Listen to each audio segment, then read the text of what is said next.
നമസ്കാരം, celestial GK എല്ലാവർക്കും സ്വാഗതം. ഇന്നത്തെ ടോപ്പിക്ക് പ്രകൃതി പ്രതിഭാസങ്ങളെ കുറിച്ചാണ്. നമുക്ക് നേരെ വീഡിയോയിലോട്ട് പോകാം.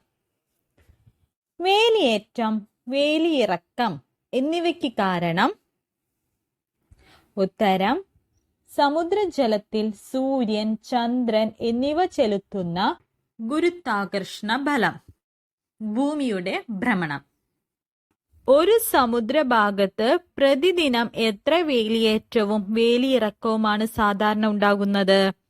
ഉത്തരം 2. ഒരു വേലി ദിനത്തിന്റെ ദൈർഘ്യം എത്രയാണ്? ഉത്തരം 24 മണിക്കൂർ 50 മിനിറ്റ്. എത്ര സമയം കൂടുമ്പോഴാണ് അർദ്ധദിന വേലികൾ ഉണ്ടാകുന്നത്? ഉത്തരം 12 മണിക്കൂർ 25 മിനിറ്റ്. സൂര്യൻ, ചന്ദ്രൻ, ഭൂമി എന്നിവ നേർരേഖയിൽ വരുന്ന സമയങ്ങളായ അമാവാസി, പൗർണമി ദിനങ്ങളിൽ ഉണ്ടാകുന്ന വേലിയേറ്റങ്ങൾ എങ്ങനെ അറിയപ്പെടുന്നു? ഉത്തരം വാവുവേലി, സ്പ്രിംഗ് ടൈഡ്. ഏറ്റവും ശക്തമായ വേലിയേറ്റങ്ങൾ ഏതിനത്തിൽ പെടുന്നതാണ്? ഉത്തരം വാവുവേലികൾ. ദിവസത്തിൽ 4 തവണ വേലിയേറ്റ ഇറക്കങ്ങൾ സംഭവിക്കുന്ന ഇംഗ്ലണ്ടിലെ പ്രദേശമേത്? ഉത്തരം സതാംപ്ടൺ. ലോകത്തിലെ ഏറ്റവും ഉയർന്ന വേലിയേറ്റം അനുഭവപ്പെടുന്നത് എവിടെ? ഉത്തരം ഫണ്ടി ഉൾക്കടൽ, കാനഡയുടെ തീരം. ചുവപ്പ് വേലിയേറ്റം അഥവാ കടൽക്കറ എന്ന് വിളിക്കപ്പെടുന്ന പ്രതിഭാസത്തിന് കാരണമെന്ത്? ഉത്തരം ആൽഗകൾ പെരുകുന്നത്. ശൂന്യാകാശത്ത് നിന്നെത്തുന്ന ശിലാഖണ്ഡങ്ങൾ ഏതു പേരിൽ അറിയപ്പെടുന്നു?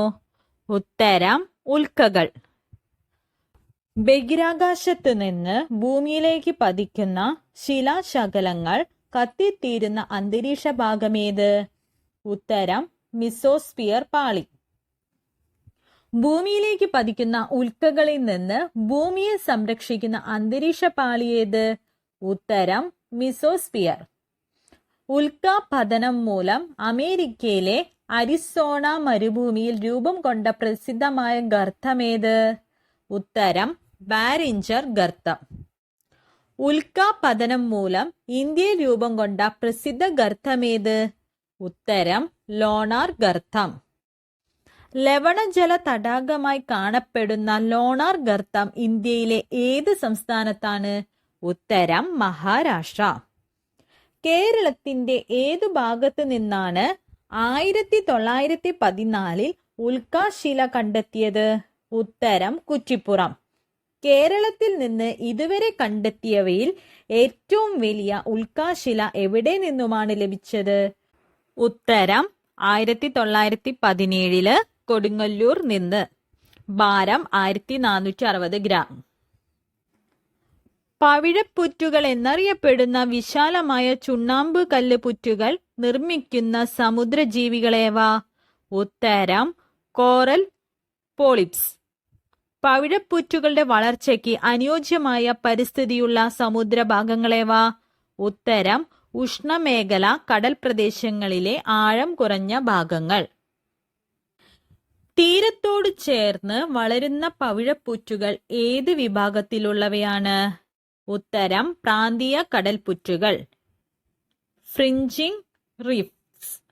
ഇന്ത്യൻ മഹാസമുദ്രത്തിൽ കൂടുതലായി കാണപ്പെടുന്ന പവിഴപ്പുറ്റുകളേവ? ഉത്തരം വാർത്തുള പവിഴദ്വീപുകൾ. ലക്ഷദ്വീപ് സമൂഹങ്ങൾ മിക്കതും ഏതിനം പവിഴപ്പുറ്റുകളാൽ നിർമ്മിതമാണ്? ഉത്തരം വാർത്തുള പവിഴദ്വീപുകൾ. ആൻഡമാൻ നിക്കോബാർ ദ്വീപുകളിൽ കൂടുതലായി കാണപ്പെടുന്ന പവിഴപ്പുറ്റുകളേവ? ഉത്തരം പ്രാന്തീയ പുറ്റുകൾ. ലോകത്തിലെ ഏറ്റവും വലിയ പവിഴപ്പുറ്റ് ശൃംഖല ഏത്? ഉത്തരം great barrier reef, Australia. Great barrier reef സ്ഥിതി ചെയ്യുന്ന കടലേത്? ഉത്തരം കോറൽ സീ. ശാന്തസമുദ്രത്തിന്റെ ഭാഗമാണ് കോറൽ സീ. ബഹിരാകാശത്ത് നിന്ന് കാണാനാവുന്ന പ്രകൃതിയുടെ നിർമ്മിതി ഏത്? ഉത്തരം ഗ്രേറ്റ് ബാരിയർ റീഫ്. സമുദ്രത്തിരകളുടെ വലിപ്പം നിർണയിക്കുന്ന ഘടകങ്ങളേവ? ഉത്തരം കാറ്റിന്റെ വേഗം, ദൂരം, സമയ ദൈർഘ്യം. സമുദ്രത്തിരകൾ കടന്നു പോകുമ്പോൾ സമുദ്രജലത്തിന് സംഭവിക്കുന്നത് ഏതിനം ചലനമാണ്? ഉത്തരം ദോലന ചലനം. തിരകളിലൂടെ കാറ്റ് സഞ്ചരിക്കുന്ന ദൂരത്തെ എങ്ങനെ വിളിക്കുന്നു? ഉത്തരം ഫെച്ച്. സമുദ്രാന്തർഭാഗത്തുള്ള ഭൂകമ്പങ്ങളുടെ ഫലമായി ഉടലെടുക്കുന്ന വൻ തിരമാലകൾ അറിയപ്പെടുന്നത് എങ്ങനെ? ഉത്തരം സുനാമി. ജാപ്പനീസ് ഭാഷയിലുള്ള സുനാമി എന്ന വാക്കിന്റെ അർത്ഥമെന്ത്? ഉത്തരം തീരത്തേക്കുള്ള തിരമാലകൾ. തുറന്ന സമുദ്ര പ്രദേശങ്ങളിൽ സുനാമി തിരമാലകളുടെ വേഗത എന്ത്? ഉത്തരം മണിക്കൂറിൽ 800 കിലോമീറ്ററിലേറെ. ഉത്ഭവ കേന്ദ്രത്തിൽ നിന്ന് 1000-ലേറെ കിലോമീറ്റർ സഞ്ചരിക്കുന്ന സുനാമി തിരമാലകൾ അറിയപ്പെടുന്നത് എങ്ങനെ? ഉത്തരം ടെലിസുനാമി. ലോകത്ത് ഏറ്റവും കൂടുതൽ സുനാമി ഭീഷണി നേരിടുന്ന രാജ്യമേത്? ഉത്തരം ജപ്പാൻ. 2004 ഡിസംബർ 26 സുനാമി ദുരന്തത്തിന് കാരണമായ ഭൂകമ്പമുണ്ടായതെവിടെ? ഉത്തരം ഇന്ത്യൻ മഹാസമുദ്രത്തിൽ സുമാത്ര ദ്വീപിനടുത്ത്. എവിടെയാണ് പസഫിക് സുനാമി മ്യൂസിയം സ്ഥിതി ചെയ്യുന്നത്? ഉത്തരം ഹവായ് ദ്വീപിൽ. മേഘങ്ങളിൽ നിന്ന് ജലകണികകൾ ഭൗമോപരിതലത്തിലേക്ക് പതിക്കുന്ന പ്രതിഭാസമേത്? ഉത്തരം വർഷണം. വർഷണത്തിന്റെ വിവിധ രൂപങ്ങൾ ഏതൊക്കെ? ഉത്തരം മഴ, മഞ്ഞ്, ആലിപ്പഴം. ഭൗമോപരിതലത്തിലെ വായു ചൂട് പിടിച്ച് മുകളിലേക്ക് ഉയരുകയും തണുത്ത് ഘനീഭവിച്ച് മഴയായി പെയ്യുകയും ചെയ്യുന്ന പ്രതിഭാസമേത്? ഉത്തരം സംവഹന വൃഷ്ടി. ഇടിമിന്നലോടുകൂടി സാധാരണമായി ഉച്ചയ്ക്ക് ശേഷം പെയ്യുന്ന മഴയായ സംവഹന വൃഷ്ടി അറിയപ്പെടുന്ന മറ്റൊരു പേരെന്ത്? ഉത്തരം ഉച്ചലിത വൃഷ്ടി. ഭൂമധ്യരേഖ പ്രദേശത്തെ വർദ്ധിച്ച ചൂടുമൂലം ബാഷ്പീകരണം കൂടുതലായതിനാൽ ഈ പ്രദേശങ്ങളിൽ അധികമായി ലഭിക്കുന്ന മഴയേത്? ഉത്തരം സംവഹന വൃഷ്ടി. മഴത്തുള്ളികളോടൊപ്പം മഞ്ഞുകട്ടകളും ഭൂമിയിലേക്ക് പതിക്കുന്നതാണ് ഉത്തരം ആലിപ്പഴം. മഞ്ഞും ആലിപ്പഴവും കലർന്ന മഴയെ ഏതു പേരിൽ വിളിക്കുന്നു? ഉത്തരം ആലിപ്പഴമഴ. പർവ്വതത്തിന്റെ ഒരു വശത്ത് കടലിൽ നിന്നുള്ള നീരാവി പൂരിത വായു ഉയർന്നു പൊങ്ങി ഘനീഭവിച്ച് പർവ്വത ചെരിവിൽ മഴയായി പെയ്തിറങ്ങുന്നത് ഏതു പേരിൽ അറിയപ്പെടുന്നു? ഉത്തരം ശൈലവൃഷ്ടി. മഴത്തുള്ളിയുടെ ശരാശരി വ്യാസം എത്രയാണ്? 0.5 മുതൽ 6.35 മില്ലിമീറ്റർ വരെ.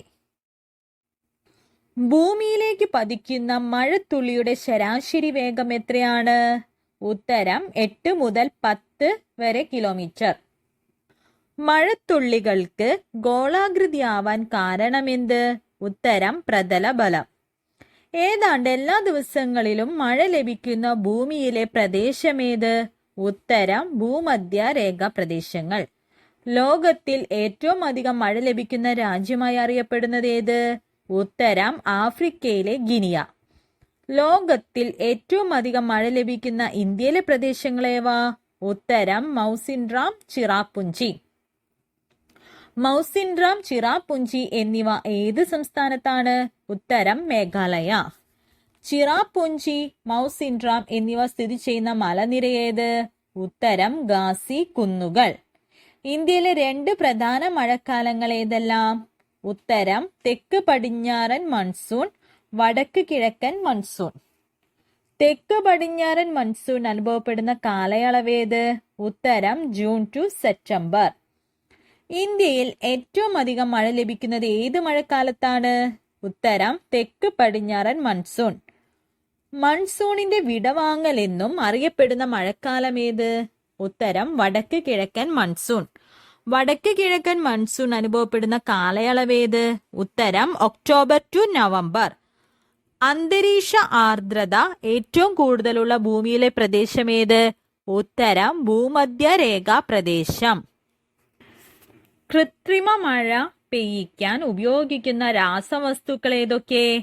ഉത്തരം ഡ്രൈ ഐസ്, സിൽവർ അയഡൈസ്.